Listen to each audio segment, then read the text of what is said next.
In 1976, New York needed all the magic it could get because the city was flat on its ass, and it was just a dangerous, Ford the City Drop Dead was the headline in the Daily News. From the 9/11 Memorial Museum, this is Our City, Our Story, a series where New Yorkers talk about their city, what it means to be a New Yorker, and how September 11th changed that. I'm Jenny Pachuki. Even if you don't know his byline, you've most likely read his work. David Dunlap has been reporting for the New York Times since the 1980s. Now he's known for his column Building Blocks that looks at New York City architecture and landmarks. But before Building Blocks, he got to know New York at a very different time when he reported on the AIDS crisis in the 80s. In 2003, Dunlap was assigned a full-time beat covering the rebuilding of the World Trade Center.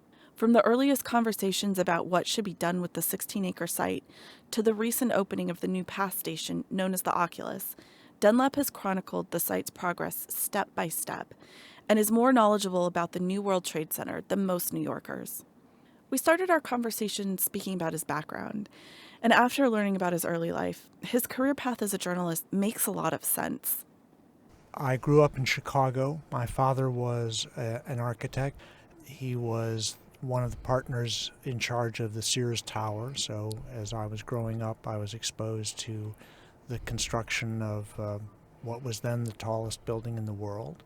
And architecture was always a great love of mine for obvious enough reasons.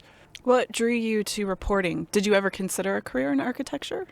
I never considered a career in architecture, but newspapers seemed to be in my blood from an early age. Our household was one that got the morning paper and the afternoon paper, the Chicago Sun-Times in the morning, the Chicago Daily News in the evening, the Chicago Tribune on Sundays.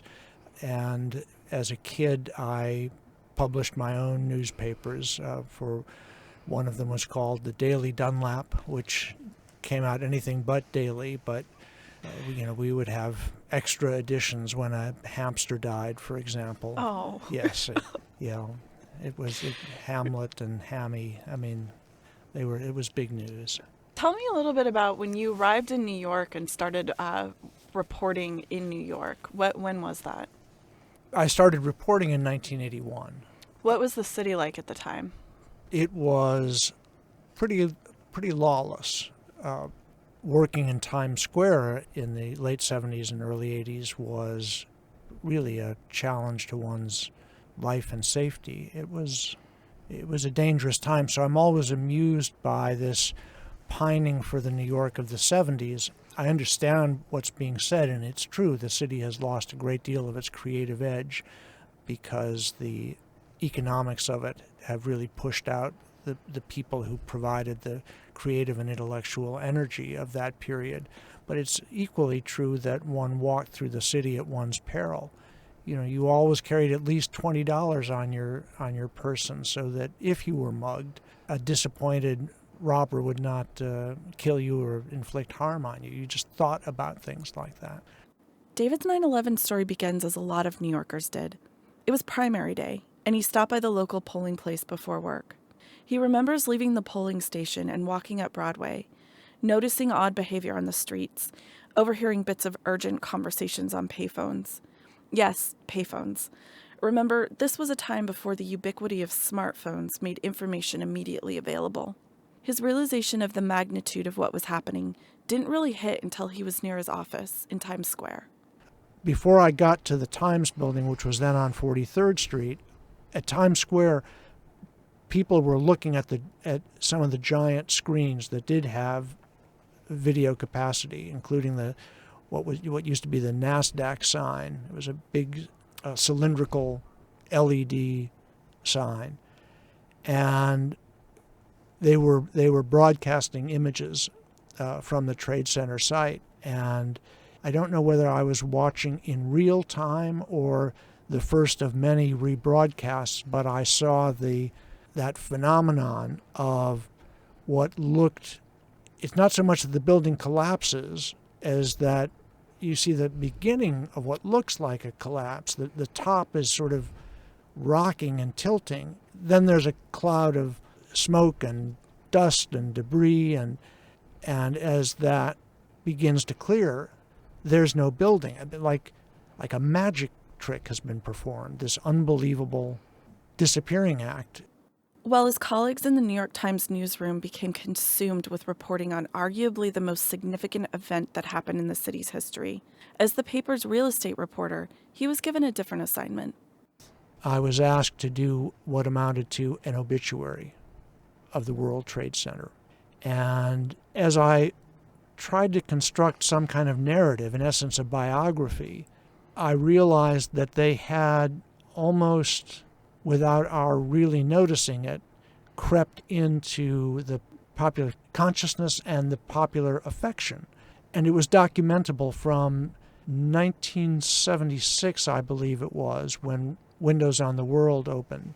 And I think it was Nora Ephron who wrote a piece in New York Magazine about the magic of Windows on the World. And actually, this gets us back to an earlier part of our conversation.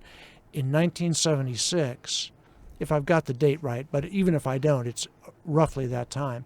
In 1976, New York needed all the magic it could get because the city was flat on its ass. And it was just a dangerous, Ford the City Drop Dead was the headline in the Daily News when the President of the United States said he would not guarantee any loans to New York City. And there were events that occurred that reminded New Yorkers that this was a great place, a magical place, a place unlike any other. And though I think once or twice went to Windows on the World myself, reading this piece reminded me that Windows on the World was such a place, and it was a tonic when New York needed one.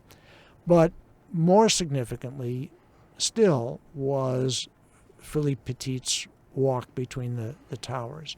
And I recall the excitement of it, and going back through those clips and reading that coverage reminded me how one man in one crazy, reckless act had managed somehow to humanize what had hitherto been an inhuman landscape, that a single person actually managed to conquer it, and also in the act joined these two disparate structures.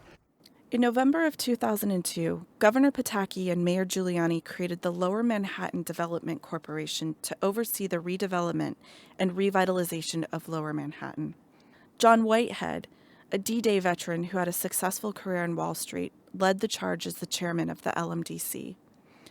Before his death in 2015, Whitehead would dedicate his last years to seeing the transformation of the site through, later serving as a founding board member for the National September 11th Memorial Museum.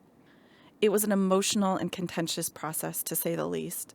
With the debris piles still smoking, members of the public and other stakeholders regularly gathered to discuss how the 16-acre site, now being referred to as sacred ground, should be rebuilt. A cacophony of voices belonging to residents, family members, politicians, landholders, leaseholders, and New Yorkers sounded through the LMDC headquarters, and Whitehead wanted to hear them all. It would be a mischaracterization to say that it was a precise democratic process, but it was definitely one that gave New Yorkers a chance to voice what was important to them. The site that exists, almost finished now, with its 8-acre memorial, a combination of commercial office buildings, the new transit hub, and plans for a performing arts center, is the result of many conversations, 2 design competitions, one to determine the master plan of the site, the other to select a memorial design, and a lot of compromises. I think of it as a beautiful moment in New York City history, but Dunlap didn't quite see it that way. One of the interesting things about the process of rebuilding the Trade Center is that it's one of the first times that the public has had the opportunity to have a say in the creating of their own urban landscape. What did you imagine when you took over the writing and following the rebuilding of the Trade Center? What did you expect that would be? I'm not sure I could have expected anything because, as you said quite correctly earlier, there has never been anything like this. As it played out, however, there's a rude word that I want to use that I won't, but it begins with cluster. There were so many competing parties at the table that what looked like it might be an elevated planning discussion quickly turned into a good old-fashioned New York real estate brawl. And that makes for great copy. It doesn't make for great planning or development. And I'll say, speaking generally, that because a lot of what I've said sounds cynical and is. I know. I really feel like I've got a romantic view of everything and you don't. Well, it comes from being a journalist, but let me leaven a bit of that by saying that as much of a cluster as it was, that one thing that did truly impress me, and I mean this, and throughout, was that though everyone was at everyone else's throat consistently, and no one would give an inch, and it was all about politics and fighting and power and money, I had the sense that just about everyone involved truly believed, if they didn't believe they were doing the best for the site, they wanted to, that there was a commitment from everyone from the tin knockers to governors that the right thing ought to be done for the site. Unfortunately, no one had a common idea of what the right thing was, and so it all became this enormous drama. But I was very persuaded that everyone involved cared deeply and spent hours that they wouldn't otherwise spend. I mean, Whitehead convened these meetings of the LMDC in its early days at 8 o'clock in the morning, and the top people showed up, didn't send surrogates. I mean, people took this very, very seriously. What are some of the things that have surprised you about this process?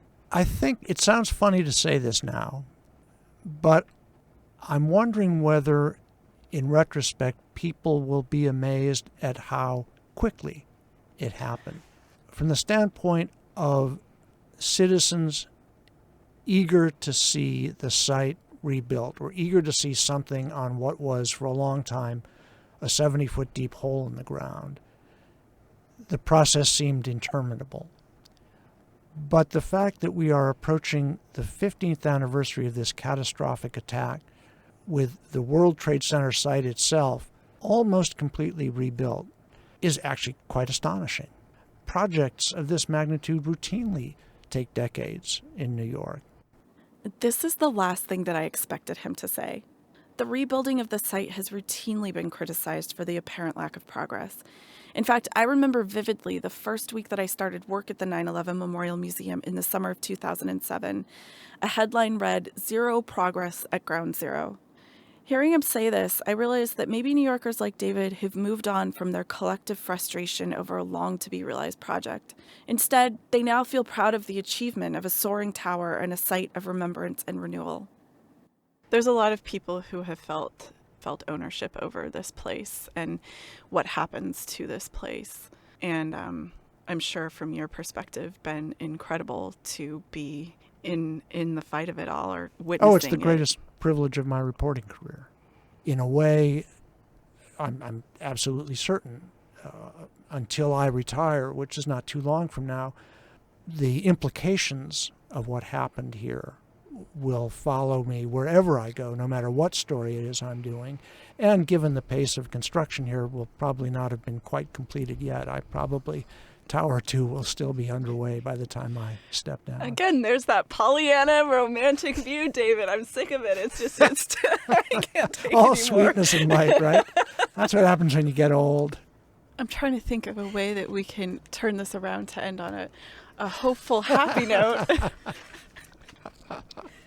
Well, let me propose one. You propose one, please. Help me out here. Although it will have an edge to it. I think I may also wind up glad that the process of building this place was as contentious as it was and was as divisive as it was, because I'm beginning to think that the new World Trade Center, with all its considerable flaws, is actually the place we want it to be, because it will feel like the city, that it is an accumulation of great decisions, mediocre decisions, and bad decisions, but that it is, in that sense, urban and New York. There is greatness to it, and there is banality to it, but it is reincorporated with all of its virtues and its flaws into the fabric of New York City, and that is, after all, what everyone always said they aspired to. So we may have achieved that, not really knowing we were doing so and knocking elbows all the way. But one of the reasons that I like walking down Greenwich Street is that I feel, yeah, I'm walking down a New York City street.